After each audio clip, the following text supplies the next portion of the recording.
Buenas tardes. Este es nuestro séptimo encuentro y hoy también hablaremos de Belgrano, pero hablaremos de Belgrano más centrándonos en un tiempo específico, sus primeros años en el Río de la Plata y en el año 1813. Buenas tardes, Eduardo. Sí, muchas gracias por invitarme nuevamente. Sí, no estoy solo, por supuesto. Es que cuando se habla de Belgrano pasa eso, que a uno se distrae. Estamos en la radio Los Locos de la Azotea, www.1920live.com y en la asociación AMB. Asociación Biblioteca de Mujeres. Muy bien. Y en la ciudad de Buenos Aires. En la calle Marcelo T. de Alvear. Y estamos con el doctor Martín Ceballos Ayerza, que nos va a hablar y nos ha hablado sobre la política y la sociología en tiempos de Belgrano. Y la vigencia, la actualidad que tiene el pensamiento de Belgrano hoy, ¿no? Es que es lo que nos interesa, cómo aplicamos eso a los tiempos de ahora. A ver. Hoy, Eduardo, quería traerte tres perlitas concretas que tienen que ver con efemérides del mes de noviembre. Ajá. Hoy, 25 de noviembre. Sí. Quería traerte tres perlitas, así que empezamos con la primera, si te parece. Por supuesto.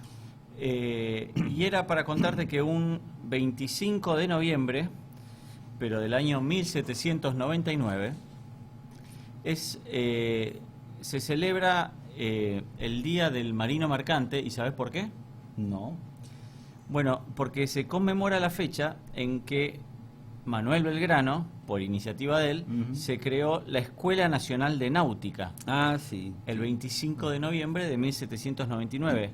Eso era mientras Belgrano era secretario de Industria y Comercio en el Consulado de Buenos Aires. Claro, y tiene mucha vigencia eso hoy en día junto con la Escuela de Dibujo.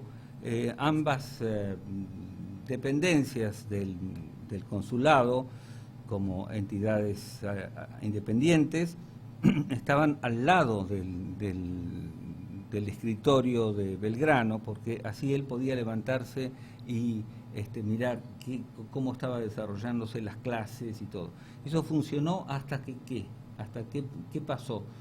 Cuando se enteraron las altas autoridades, claro, como Buenos Aires con una escuela de náutica, y ahí salió Godoy, me parece, ¿no es cierto? Que era Godoy era el ministro plenipotenciario del rey Carlos III o Carlos IV, si no me equivoco, y el que dominaba todo.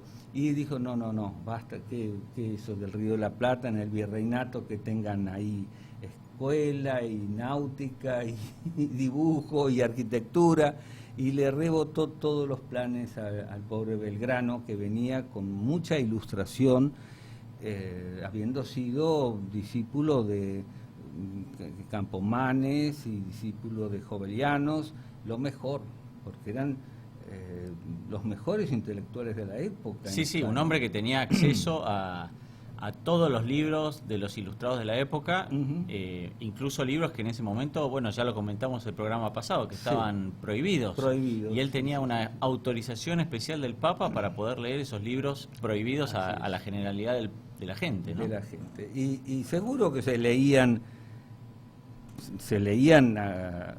por debajo de la mesa. ¿Quién no iba a leer a Montesquieu o a Rousseau o a Franklin? Pero de los intelectuales de la época, pero pocos debían tener el permiso papal, porque él era un gran católico, o sea, un hombre ajustado a su religión, no importaba si era católico, musulmán o judío, lo que importaba es su fidelidad a sus ideas. Eso es muy difícil de conseguir en un hombre, que sea fiel a sus ideas, en un hombre maduro, porque no vamos a poner un chico, qué sé yo, un adolescente, y no, bueno, le falta, ¿no? Coherencia, por favor, Coherencia. diríamos en las redes hoy. Ah, sí, claro, coherencia, por favor, es lo que surge. ¿Y qué otro efemérides más tenés? Bueno, me los estoy guardando para después del primer bloque. Yo te voy a dar uno que conseguí. Bien ahí. Uno o dos. Bueno, el otro me lo reservo. Resulta que Umberto Selvetti, en el año 1956, en Melbourne, Australia, casi gana la medalla olímpica por levantar pesas de 500 kilos con sus brazos, sí, en las Olimpiadas de 1956, pero no se lo dieron porque, bueno, había una diferencia en el peso corporal de cada uno de los competidores, con el otro competidor que se llamaba Anderson, y a quien le dieron la medalla, pese a que Anderson había levantado 490 kilos o algo así. Pero el que ganó moralmente fue Selvetti, que era un atleta argentino. Bueno, eso es. En 1984, ¿qué pasó? ¿No te suena? 1984, además de ser el título de una famosa novela, ¿no? Bueno, pero ¿qué pasó? Yo era muy chico, estaba en cuarto grado. Bueno, entonces lo dejamos para después. En la próxima tuya, si querés. No, bueno, las mías específicas de Belgrano eran menos, bien. Pero si vamos a abrir el juego, te puedo contar también que el 24 de noviembre, sí, un día como ayer, pero de 1818, ¿sí? Las fragatas Argentina y Chacabuco, comandadas por el capitán Hipólito Bullard, se apoderaron de la ciudad de San Carlos de Monterrey. Y es muy interesante esa anécdota porque es una ciudad mexicana, y en la práctica izaron el pabellón argentino y durante un breve periodo, 14 días, el estado de California fue argentino, digámoslo así. Sí.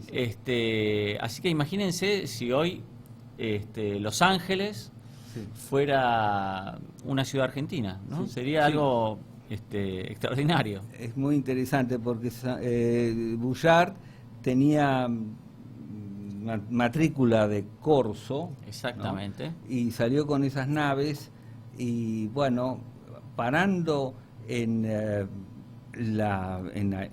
Hawái, el rey de Hawái fue la primera autoridad auténtica que lo reconoció como potencia como país extranjera independiente, que reconoció a la Argentina, y de ahí pasó a la América del Norte y toma, no recordaba yo que fuera 25 de noviembre, 24. El 24,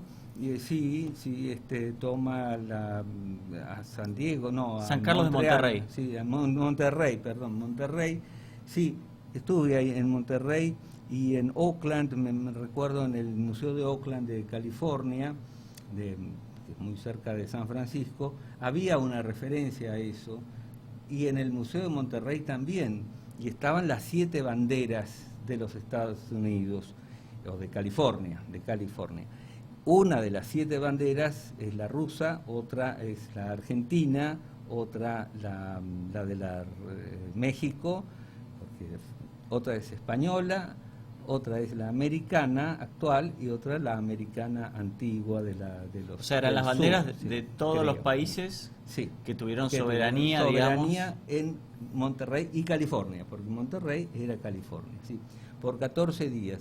Y claro, en California eso significaba, y hasta el año en que yo estuve, como un patriotero, lo trataban a Bullard de patriotero pirata. Así estaba inscrito en el museo, como patriotero pirata Hipólito Bullard. Bueno, hay que ver la interpretación histórica de cada país. No era muy buena persona Bullard, te digo que por lo que leí de él y lo que hizo a través de los mares, Pero bueno, eran esos tiempos de guerras y tenían que pelear contra mamelucos y contra un montón de gente que estaba merodeando los mares. Y entorpecer el comercio de las potencias que agredían a la naciente. Sí. Porque él tenía orden de perseguir a los españoles y cazar sus tesoros, los tesoros para traerlos al Río de la Plata. Exactamente. Adelante. No, bueno, un poquito más cerca en el tiempo, otra cosa interesante es que un día como ayer, 24 de noviembre, pero de 1936, el doctor Carlos Saavedra Lamas obtuvo el Premio Nobel de la Paz por su participación en el Tratado de Paz en la guerra entre Paraguay y Bolivia. Sí, muy importante, la guerra de la sed. Eso fue fundamental para la paz, para la pacificación en una guerra que tenía un sentido de territorialidad. Bueno, Saavedra Lamas obtiene ese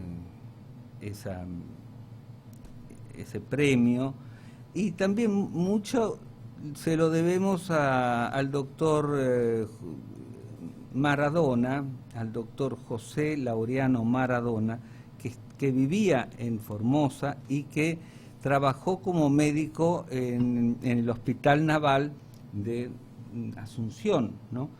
Y estaba muy vinculado a la política del Paraguay porque había sido novio de la hija del presidente del Paraguay, ¿no? De uno de los presidentes del Paraguay, ahora no recuerdo, pero era tan bajo perfil el doctor Maradona que jamás se puso en claro, excepto la vinculación de amistad que tenía con Saavedra Lamas, la familia de él, con la familia Maradona, ¿no es cierto?, con su padre y él mismo.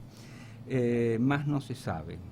Sí, en la ciudad de Buenos Aires existe un hogar que justamente lleva el nombre del doctor Maradona. Así es. Donde vienen niños a vivir mientras están en tratamiento en los hospitales porteños, chicos de Formosa. Así es. Se alojan en ese hogar. Sí. En ese hogar, mientras se permanece su familia acá acompañándolos. Sí. Así que también es una linda obra la que hace la gente de la Fundación Maradona. Bueno, sí, no los conozco, habrá que ver, porque como todos los personajes históricos, o sea, el doctor Maradona, que son de origen sanjuanino, se politizan, lamentablemente. Así que los reclaman unos, los reclaman otros. Bueno, no importa. Lo que sí importa es lo que él hizo y su legado. Bueno, bienvenidos si una fundación con su nombre hace esas obras de bien tan importantes. Bueno, adelante y volvemos a Belgrano. Volvamos a Belgrano y el año 1813, sí, Eduardo, contámonos. Bueno, la batalla de Salta, ¿no es cierto? Pero ¿qué pasa antes de la batalla de Salta? Esos días... El famoso año 13 era el año de la Asamblea. La Asamblea del año 13, sí. Que declaró la libertad de vientres.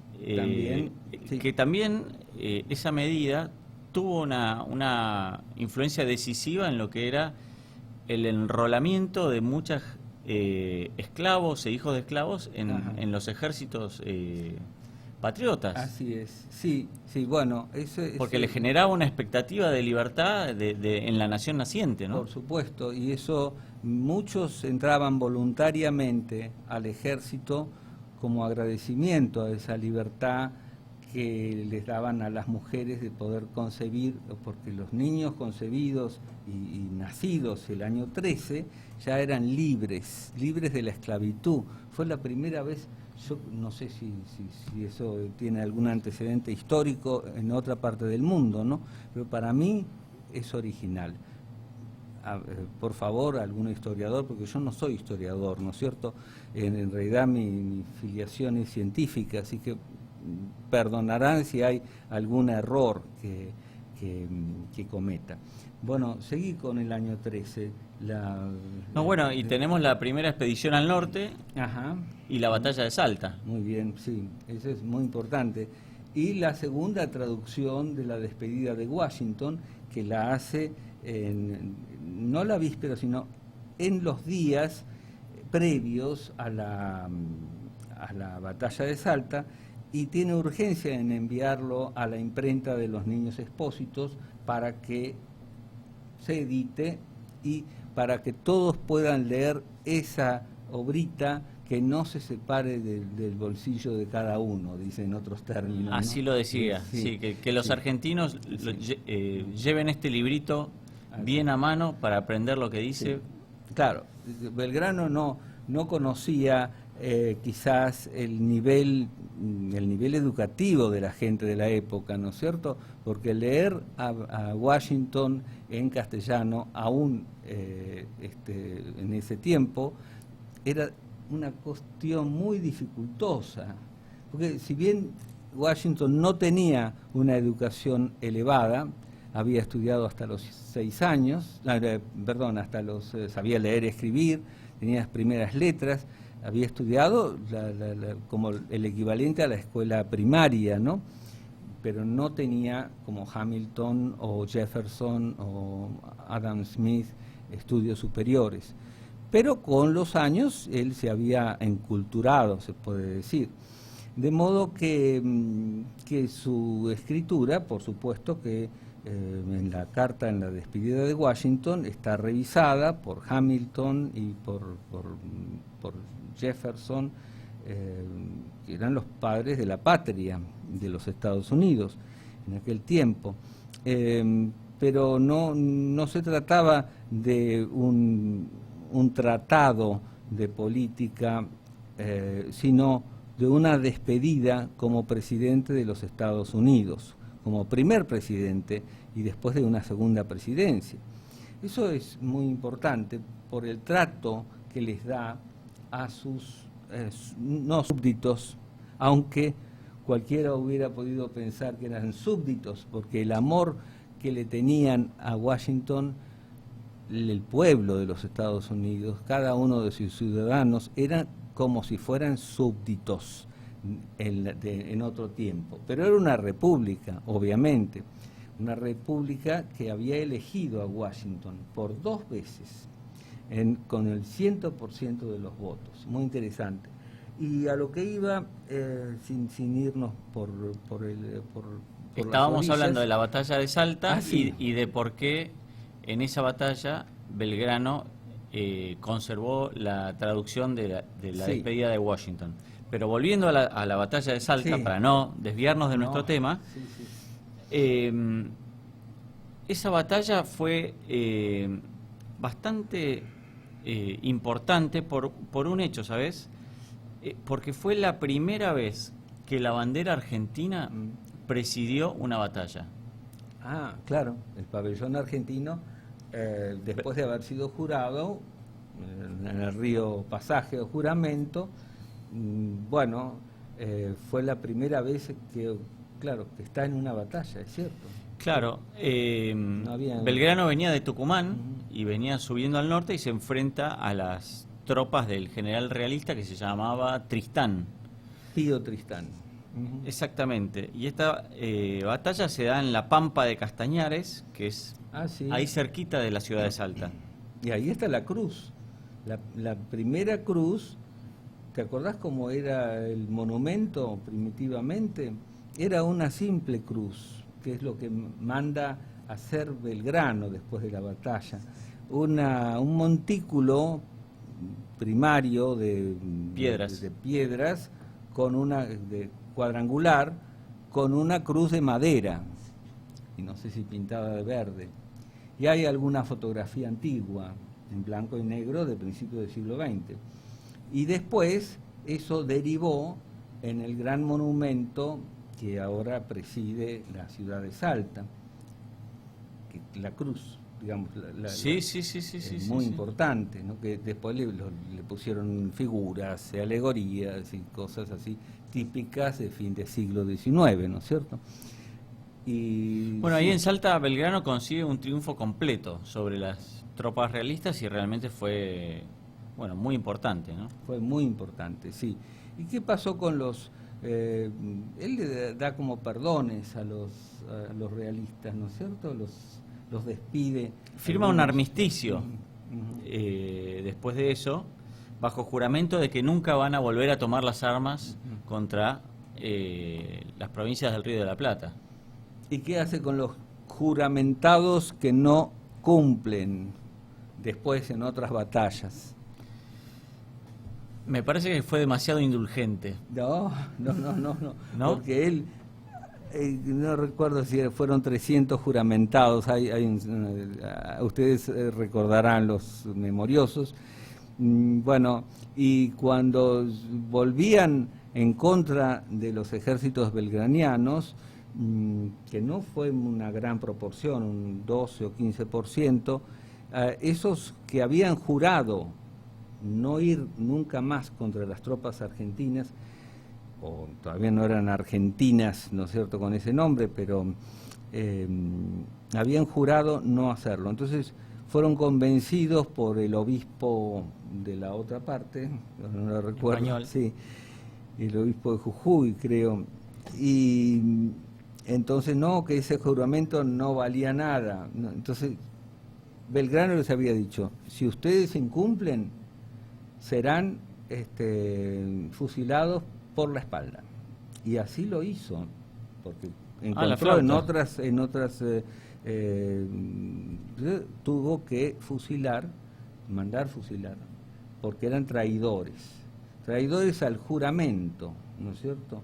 Al juramento, que es una cosa muy importante. Perjurio, sí. Es un perjurio, un juramento que hablábamos la otra vez sobre el juramento, ¿no? Decir, juro sobre estos santos evangelios, o juro sobre este santo libro, o juro sobre...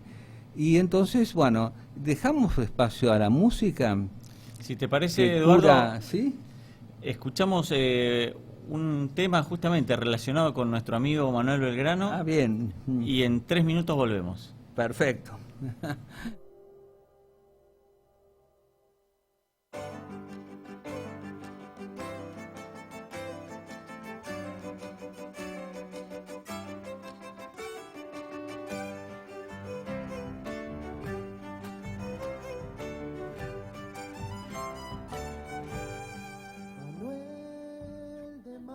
Azules miraba el amanecer, pisando el río temprano y arreando el atardecer.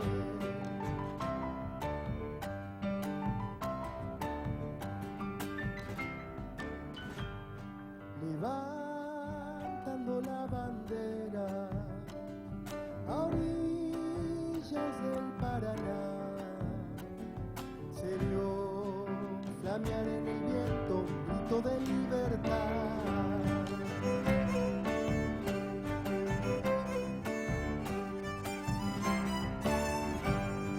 Luchó por la independencia, abrazando a cada hermano, por una patria y un pueblo libre, justo y soberano.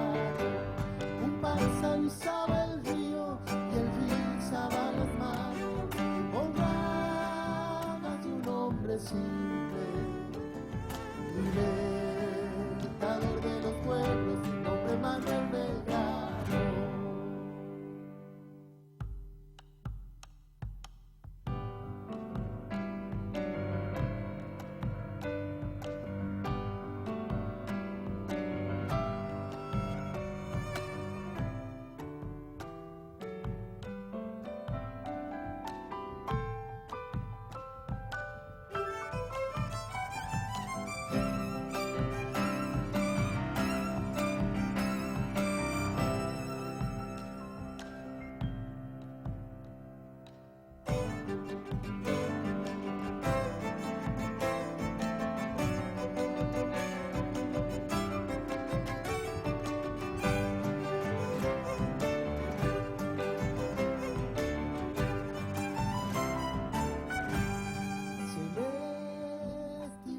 Su puño sigue escribiendo en el tiempo, corriendo al igual orillas del pueblo.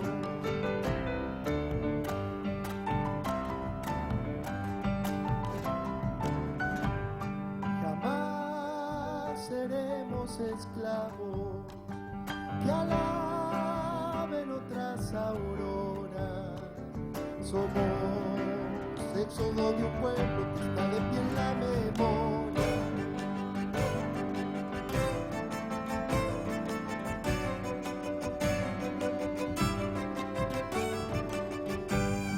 Dicen que se ha muerto pobre, pero vive en cada escuela, flameando siempre en lo alto, creando nuestra bandera.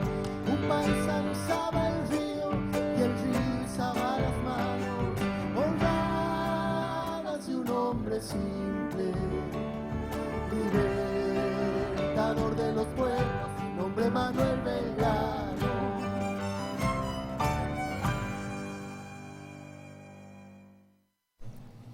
Yo quería darte la palabra y que vas a ser el que más hable ahora, ¿no?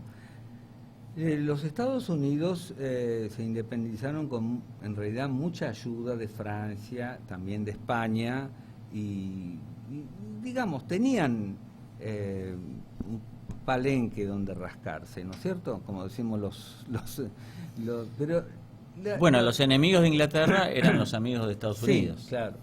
Y el general Lafayette, ¿viste? Hubo mucha ayuda y ellos en las guerras de independencia, que fueron hasta 1700, 80 y pico, 90 por ahí, hasta que George Washington se instala en el poder, aunque nunca es un quiebre definitivo, sino que fue poco a poco, ¿no? La independencia, como la nuestra también. Pero murieron la mitad de los hombres que en nuestro país. Y en el Río de la Plata, en la Argentina, que en realidad tiene su nombre desde el tiempo de los primeros conquistadores, la Argentina como región, ¿no? Como la Paraguaria, por el Paraguay, vienen nombres del siglo XVI, ¿no? En el Río de la Plata los muertos fueron muchos más, como 8.000 y pico muertos por las guerras de independencia, y nosotros no tuvimos grandes tesoros. Inglaterra aportó con Cochrane, ¿no? Cochrane. Del navío, pero Cochrane después se fue con todo el tesoro. Eso poco se habla de eso, ¿no? Se lo comió a San Martín. Y San Martín no dijo nada, no sé si dijo o qué, las cartas habrá que ver los historiadores, pero Cochrane se dio media la vuelta después, volvió porque tenía otros negocios con otro país. Bueno, recordemos quién era Cochrane, porque sí, por ahí no todos claro. saben, ¿no? Era un navegante, Sí, un militar, almirante, sí, un almirante, medio corsario, claro, medio mercenario, sí, digamos. claro, que ayudó para perseguir, para tomar el Callao, pero él llevaba los tesoros que se iban conquistando. Y bueno, ese dinero, chao, o el dinero que había colectado. Y probablemente buena parte de ese dinero era para pagar el ejército, ¿no? Probablemente. Habría que, los historiadores que se pongan a trabajar, ¿no? Y bueno, pero de todos modos, hubo ayuda de municiones y de bastimentos, mucha ayuda particular.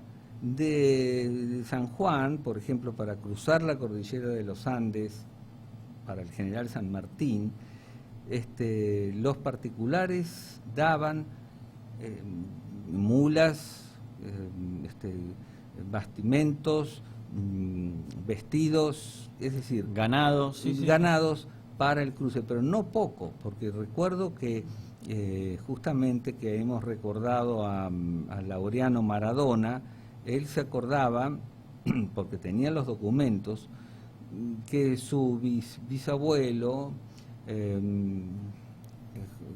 Juan,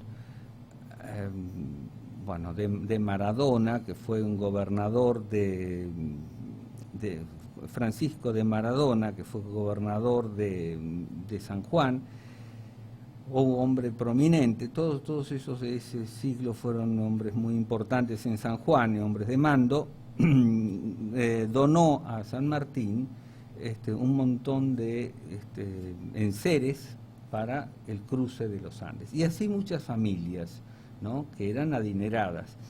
Y están, bueno, las famosas joyas de las mujeres de Mendoza, ¿no?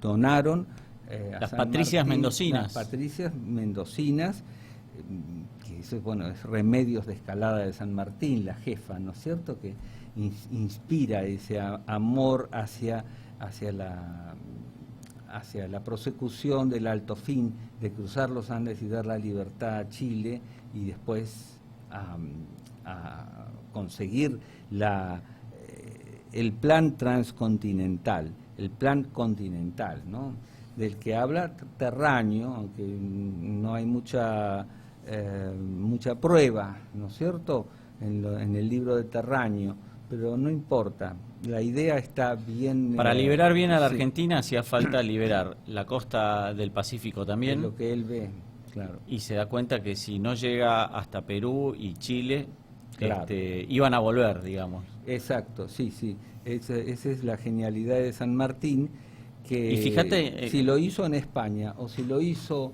en Cuyo, nunca lo sabremos, o si lo trajo de Inglaterra, tampoco lo sabremos. En los Terraño dice que no, que están los documentos, bueno, pero no hay fotos de los documentos, así que no podemos creer, no hay una prueba, ¿no? Se supone que San Martín sacó de su cerebro, y yo lo creo, porque era un hombre sumamente inteligente y perspicaz, y conocía historia, conocía los pasos de los jesuitas que atravesaban la cordillera y de los indios. Él los conocía porque había leído, ¿no?, y había hablado con gente capacitada. No, y en el terreno seguramente él se daba cuenta de dónde venían los soldados, de dónde venía la paga de los soldados, de dónde venían los recursos de los soldados. Claro, exacto. Y en definitiva Lima era la capital del virreinato en ese momento, así que claramente esa metrópoli era... Bueno, sí, había muchos pasos, muchas maneras de llegar al Río de la Plata y a otros puntos del Alto Perú desde Lima, ¿no? Pero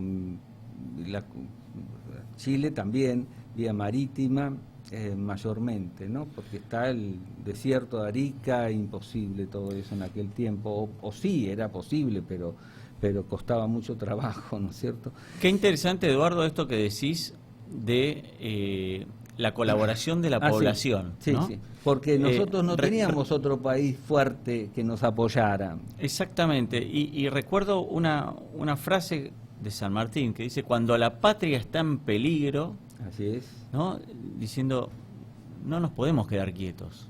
Así cuando es. la patria está en peligro, tenemos que hacernos cargo. Sí.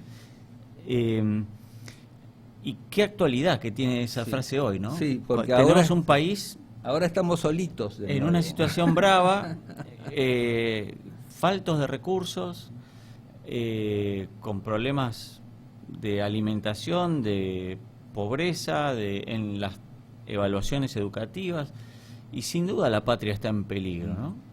Y ese llamado de San Martín a muchachos, es nuestro país. Claro, es donde vivimos. Hagámonos cargo, tenemos que poner nuestro tiempo, nuestra cabeza, nuestros recursos, lo que podamos para reconstruir esta patria que tanto costó conseguir. Así es, sí, y es justamente por eso ellos son padres de la patria, San Martín y Belgrano, porque los dos tienen ese mismo espíritu de sacrificio y los dos hacen lo mismo. Y quizás uno se copia al otro, bueno, no es que se han puesto de acuerdo políticamente como una maniobra, no, para nada. Es que la comunidad de intereses los alineaba. Claro, los alineaba la comunidad de intereses. exacto. Dicho en términos de la reunión pasada que tuvimos, Sí. el amor a la patria los alineaba. Así es, el amor a la patria y el cuello de botella en que se encontraban, que no había recursos materiales de otras naciones, ni había créditos. El primer crédito, que dicen que fue un fracaso, fue el de Rivadavia, porque terminamos pagándolo 80 años después, ¿no es cierto? Pero bueno, para algo habrá ayudado. Bueno, no sé, eso es un tema más de historiadores. Así que Belgrano, vos fíjate, los dos fueron hombres extraordinarios, fundadores de escuelas y bibliotecas, porque San Martín fundó también bibliotecas en Perú y se llevó también 800 libros para armar esas para distribuirlos. bibliotecas. Sí, sí. Y fue en el caso de San Martín, un legislador, porque cuando fue protector del Perú tuvo que hacerlas de legislador, ¿no? Y legisló sobre cómo respetar los bienes culturales de los incas, ¿no? Porque en aquel tiempo también había cavaban para sacar el oro de los tesoros y todo eso, que lo hacían, bueno, era común antes y como pasa hoy, ¿no? Bueno, descubrir los tapados se llamaban todo aquello que se escondía bajo la tierra o bajo los pisos, ¿no? Porque venía tal general o cual y bueno, tenían miedo de perder sus fortunas, ¿no? Bueno, así que San Martín legisla. Lo que Indiana Jones. Exacto, sí, claro. Eso pasó siempre, desde las pirámides hasta ahora.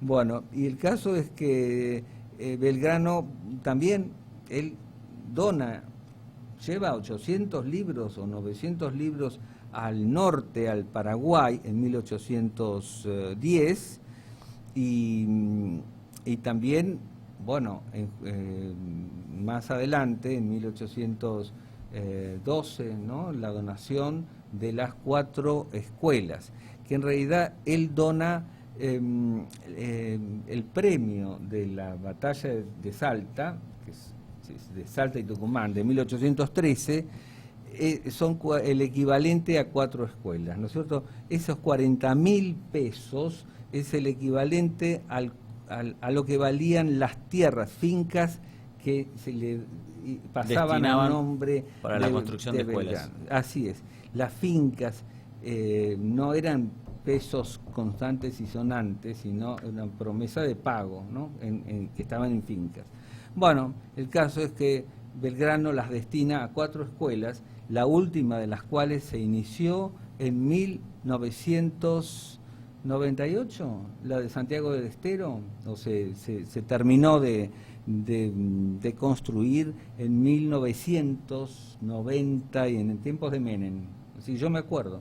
Eso salió publicado en La Nación, en todas partes, la última. Y la primera funcionó 2 años, que en Jujuy, 1815, ya había un presupuesto previo, funcionó 2 años más, hasta 1817, y después dejó de funcionar por falta de recursos. Desde que no llegó el dinero. ¿Y estas escuelas no solamente en Argentina, sino también en Bolivia? Sí, hay una en Bolivia que se terminó de construir, fíjate, desde Belgrano acá, en 1870, por ahí, yo no recuerdo ahora, pero una gran escuela es, la de Tarija, sí.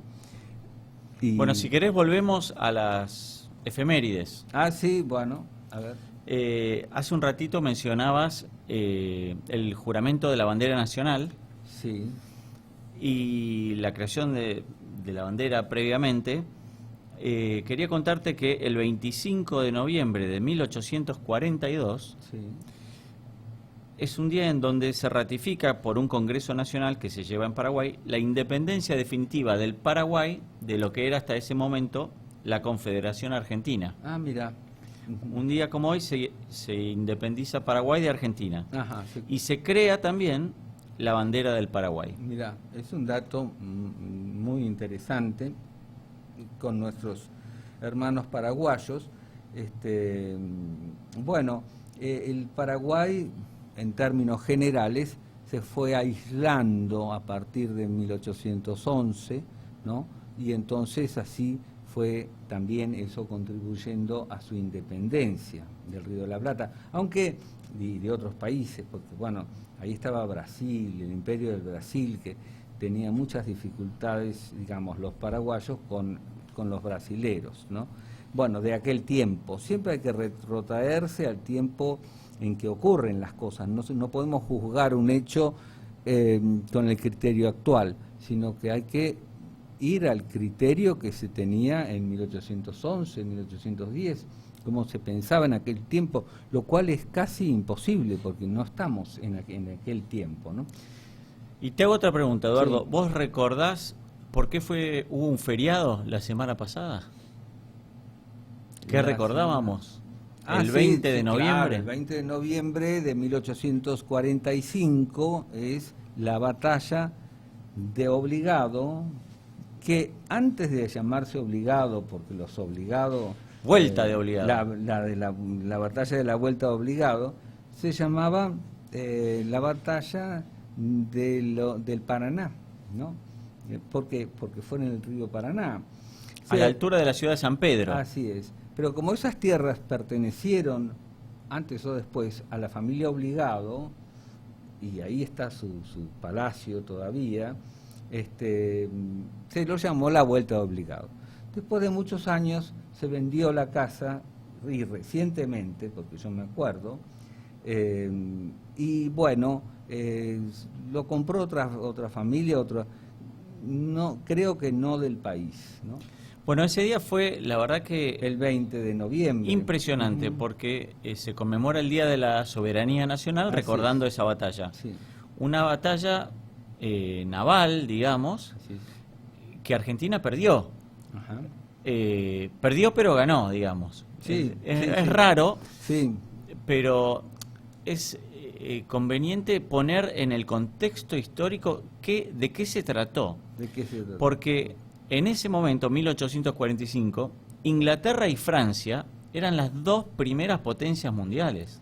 Así es, sí. Y Argentina se enfrentó a las dos potencias mundiales del momento unidas contra Argentina. Recién hablabas de que buscábamos apoyo. Sí. Acá nos metimos con dos grandotes. Sí. Es como si hoy Argentina se pusiera en una batalla contra Estados Unidos y China sumados, para hacer un paralelo, digo, para que tomemos dimensión de con quién nos animábamos a pelear. Así es. Bueno, ¿y sabés quién nos defendió y quién ganó esa batalla en realidad? No solamente fueron las cadenas y todo eso. Yo te voy a decir, el pueblo de Corrientes. Además, pero hay un hombre muy importante, José Francisco de San Martín. José de San Martín, en el año 45, estaba en Francia, ¿no? Y entonces, como era conocido por el gobierno francés, le escribe una carta al ministro de guerra pidiéndole que a Francia que aminore la violencia contra el Río de la Plata. Bueno, la carta es larga. San Martín era un político fino y un estadista muy importante, y él muy respetado en Europa, aunque no era tan conocido como Bolívar, porque Bolívar pasaba por el Libertador de América, pero San Martín era reconocido ya a esas alturas. Bueno, y entonces con esa carta el ministro de guerra, cuyo nombre ahora no recuerdo, lo lee en el Senado, en la Cámara de los Comunes ahí en Francia, y convence a los franceses, al gobierno francés, de no seguir la avanzada hacia el río Paraná, y bueno, sí, pasaron, por supuesto, pero como vos decís, ganaron y perdieron. Yo cuando estuve en el Les Invalides, que están en el subsuelo, están todas las banderas que ganó Francia durante las guerras. Entonces vi dos banderas, y de esto hace 30 y pico de años, y decía bandera ganada en la vuelta obligada. Y yo, claro, creía que las habíamos ganado nosotros. Yo me indigné, tenía ganas de ir a hablar con alguien, ¿no? Y no, ellos... Ahora, una de las banderas, tengo idea, la devolvieron los franceses a la Argentina, pero no lo tengo por seguro. Pero estaban ahí expuestas como tantas otras. Bueno, seguí, por favor. Bueno, y otro hecho curioso de nuestra historia, que la verdad yo lo desconocía, fue descubrir que un día como hoy, como el 8 de noviembre de cada año, Bueno, estamos en el mes, se celebra el Día Nacional de la cultura africana en nuestro país y de las personas de descendencia africana. Sí. ¿Por qué? Porque se conmemora el fallecimiento de María Remedios del Valle. Ajá, sí, la generala, sí. Sí, la verdad que es una historia que yo desconocía. Ajá. Y es una mujer esclava, liberta, que combatió durante las invasiones inglesas, Sí.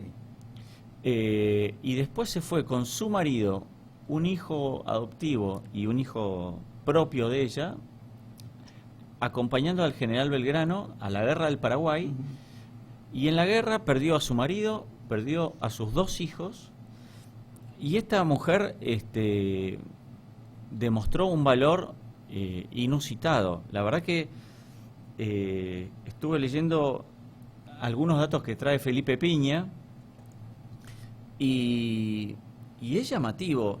Es una persona que estuvo 7 veces en capilla. ¿Vos sabés lo que es estar en capilla? Respecto a un examen, sí, nada más. Estar en capilla, yo no lo sabía, lo leí ahora, no me hago el que sé, no lo sabía. Estar en capilla era estar en el momento previo a que te fusilen. Ah, la pucha, sí, claro. Y ella estuvo 7 veces en esa situación por ser fusilada por los realistas y siempre consiguió escaparse. Sí. Y de hecho Belgrano en la batalla de Ayohuma, si no recuerdo mal, sí. le prohibió a ella ir al frente de batalla porque ella quería ir a combatir, Sí. y aún así, pese a que Belgrano le había dicho que no vaya, fue igual, estuvo ayudando a los heridos, dándole aliento a los soldados, curando, y la verdad es que a la vuelta, o sea, al finalizar la batalla, pese a la derrota, los propios soldados, era impresionante, incluso los oficiales, cómo elogiaban la valiente tarea que había desempeñado esta negra. Sí, sí, bueno, hay controversia respecto a su existencia, pero también, como vos decís, están las actas de Congreso que le dan una pensión, ¿no? Y lo que vos me comentabas en off, ¿no? Claro, es interesante porque es una persona que el general Viamonte se la encuentra después en Buenos Aires, vieja, pobre, pidiendo en la calle, y la reconoce Viamonte. Ah, sí, sí, sí, sí. La reconoce y dice: señores, esta persona ha tenido una intervención heroica, impresionante en nuestras batallas de independencia, no podemos cometer este acto de injusticia. ¿Qué pasó? Ella empezó a cobrar después un sueldo de capitana, Sí. y cuando terminan las batallas de la independencia se lo dejaron de pagar. Entonces se genera todo un movimiento para reconocerla y para que le vuelvan a dar una pensión, Sí. que finalmente se la dan, y en las actas del Congreso declaran los generales Díaz Vélez, Pueyrredón, Rodríguez, los coroneles Hipólito Videla, Manuel Ramírez, Bernardo de Anzoátegui y Miguel Ravelo, todos mencionando el accionar de esta señora. Sí. Con lo cual, decir que no existió es Claro, arriesgado, digamos. Algunos revisionistas dicen, bueno, pero el general Paz apenas se menciona como una cosa un poco dudosa. Bueno, yo no recuerdo, yo leía Paz no recuerdo, porque ya lo leí hace mucho tiempo, pero si están en las cosas, bueno, pues sí. No. Bueno, si te parece, Eduardo, hacemos la última pausa cortita. Cuando quieras vos, sí. Y cerramos después el programa. Sí, tengo una efemérides que tenés que conocer. Bueno, la esperamos.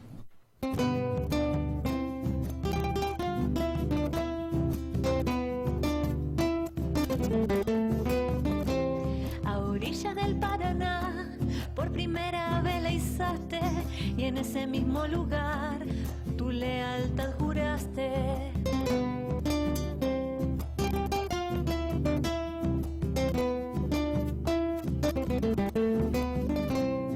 De color celeste y blanco, don Manuel la imaginaste. El celeste vino del cielo y el blanco nació en los Andes.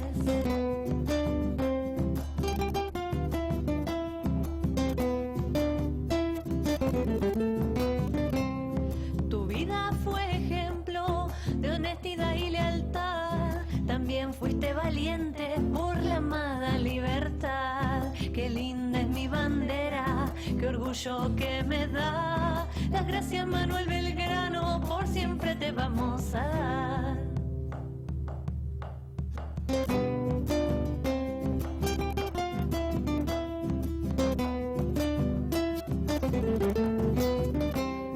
Creaste la bandera, nos diste esperanza, latimos todos juntos al pulso de la patria.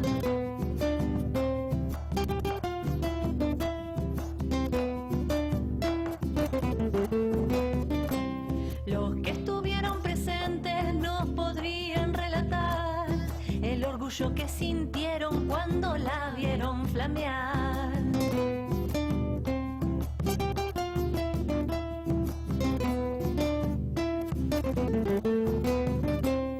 Uniste a nuestra nación con los colores del cielo, hace vibrar mi corazón cada vez que yo la veo.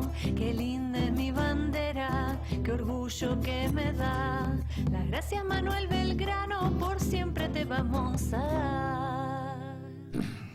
Muy linda la chacarera de Belgrano. Sí, muy linda. La verdad que yo no la conocía, así que te agradezco que la hayas traído y para nuestra cortina, ¿no? Sí, hoy... Me contabas que tenías algo, un as bajo la manga. Sí, bueno, no muchos se acuerdan, por supuesto, cómo no se van... en el 2020, que está tan cercano, creo que fue un 25 de noviembre que falleció Diego Maradona. Este es nuestro futbolista, ¿no es cierto? El mejor jugador de fútbol a nivel internacional, reconocido por las autoridades y lo hemos visto, ¿no? Lo hemos disfrutado, lo hemos disfrutado. Me acuerdo, era menor que yo, imagínate. Pero bueno, me estabas contando de algo de cuando yo estaba en cuarto grado en el colegio. En el año 84 se produce el famoso plebiscito sobre el Beagle. Y un 70% de la población argentina votó por pedido del presidente Alfonsín, que pide al Congreso, y se logró el 82% de apoyo al Tratado de Paz y Amistad con la República de Chile para poner fin a un conflicto con la República de Chile, y bueno, se cedieron las islas Picton, Lennox y Nueva, porque estaban fuera de la desembocadura del canal de Beagle. Después hay otras interpretaciones, pero ese es el tratado que se firmó en el año 84 y fue el día 25 de noviembre. Siguiendo los consejos de Belgrano, sí, de prevenir los conflictos bélicos, ¿no? Claro, eso por supuesto, y esos consejos eran también de Washington, ¿no es cierto? Por eso es que coincidían bastante Washington y Belgrano. Washington logra 10 años de paz. Sí, Washington además ponía mucho el acento en lo económico, ¿no? ¿Cuánto menos ruinoso para el Estado es la paz que la guerra, ¿no? Por supuesto. Y además la honestidad, Washington pone mucho énfasis en la honestidad, y esa idea fructifica mucho en los Estados Unidos porque la ley es muy fuerte, ¿no? Y la ley y la justicia funcionan eficientemente, y entonces se castiga la deshonestidad, y bueno, ahí no hay tintas, no hay medias tintas. Bueno, así que ¿qué te parece si nos vemos la semana que viene, aunque tenemos unos minutos más para algún temita y alguna efemérides? Yo, Eduardo, sí. me quería despedir un poco tomando el sacrificio, ¿no?, de Belgrano, de Washington por Estados Unidos, de San Martín, de esta negra María Remedios del Valle. Sí. ¿No? Todas personas, como muchísimas más, que pusieron su tiempo, su vida, su salud, su dinero al servicio del país, ¿no? Sí. Y hay mucho todavía. Al servicio de la patria, con un espíritu de construir algo superior, ¿no? Y llevar ese sueño que tenemos juntos al desarrollo, a ser un país de prestigio, que crece, ¿no? Sí, y que puede brindar cobijo a todas las personas del mundo que quieran habitar su suelo. Qué importante, porque después de todos estos sacrificios y los de muchos que vinieron en los años siguientes, Argentina llegó a ser una potencia mundial. Así es. También vemos a veces casos como el de esta misma María Remedios del Valle. En algún punto algunos mencionan al doctor René Favaloro, ¿no?, que se dan casos como de ingratitud, como que falta de reconocimiento. Bueno, al honesto le fue siempre mal. Y muchas Eso veces, claro, pero muchas veces tiene que ver con esto que mencionaban Belgrano y Washington, ¿no?, con el partidismo, así es, ¿no?, con pensar en lo chiquito y no en lo grande. Así es. Por eso es que hay que tener el corazón grande y saber compartir. Todo tiene una medida, ¿no? Tampoco es irse a un extremo de una pobreza franciscana, ¿no? No. Lo que hizo San Martín y Belgrano y otros, también General Paz, bueno, fue extremo, fue un patriotismo extremo. Nosotros, no sé si tenemos los medios como para... Bueno, pero hoy, y mi llamado a la audiencia, Sí. a nuestros amigos locos de la azotea, es Sí. pedirles patriotismo del metro cuadrado. Bien. Sí. El patriotismo que está al alcance de mi mano. Así es. Ser honesto En lo poco. Ayudar al que tengo cerca, dedicar tiempo a mis hijos para que sean personas de bien el día de mañana, a mis vecinos, Sí. tratarlos con respeto, tenerle paciencia a las personas que uno a veces le cuesta Sí. más. Y eso replicado Sí. millones de veces en nuestro país, sin duda que nos va a hacer crecer, y va a generar un círculo virtuoso, ¿no? Por supuesto, estoy de acuerdo. Y para eso hay que cultivar el lenguaje y la forma de comunicarnos. Si no nos sabemos comunicar o entender y vamos como bestias, no sirve, Y ¿no? para comunicarse es fundamental escuchar. Escuchar al otro. Escuchar. Bien. Bueno, yo prometo escucharte la próxima vez más tiempo a vos que a mí mismo. Eduardo, muchísimas gracias por la invitación y gracias a todos por escucharnos hoy. Gracias a ustedes.